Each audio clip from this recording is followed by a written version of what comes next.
আজকে একটা ভিডিও দেখলাম ফেসবুকে, দেখে মনটা খারাপ হয়ে গেছে। আসলে আমরা কেমন মানুষ।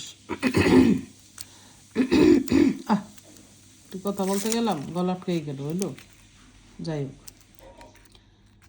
এই কুকুর বিড়াল নিয়েই বলতে চাই। অনেকে আবার এটার মনে করে যে আমি একটু বেশি রকম।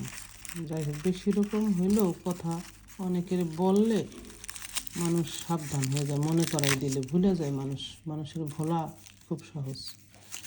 আচ্ছা, সেই কুকুর বিড়াল আগের দিনে করতো কি, মানুষের গু খাইতো, ঠিক আছে। মানুষ এখন এই টয়লেট বানাইয়া, পাকা টয়লেট বানাইয়া এখন কুকুর বিড়ালে গুও পায় না, ঠিক আছে। আগে ফ্যান পাইতো, নিচতলায় বাসা ছিল, রান্না বান্না কইরা মানুষ বাইরে হাতন বলে আমাদের দেশে, হাতনের মধ্যে রাখতো। তা কুকুরে হাতনের ফ্যান খাইতো, আবার গরু বছরেও খাইতো ফ্যান, ঠিক আছে। তো এখন সেই হাতনও নাই, টয়লেটও নাই, মানে গুও নাই, তা কী খাইবে কুকুরে?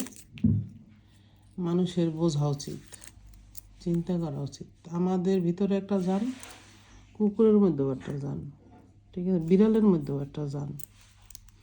আমারে মানুষ বানাইছে, ওগুলারে কুকুর বিড়াল বানাইছে, এই না কথা। আল্লাহ যখন তখন কিন্তু এটা পরিবর্তন করে দিতে পারে।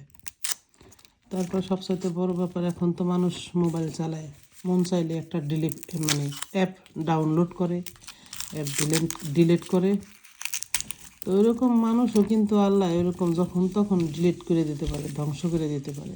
কেয়ামত যারে বলে, কেয়ামত হওয়া লাগে না, কত কিছু হয় ন্যাচারাল, ওইরকম যখন তখন হয়ে যেতে পারে। অতএব আল্লাহর ভয় রাখা উচিত, ঠিক আছে।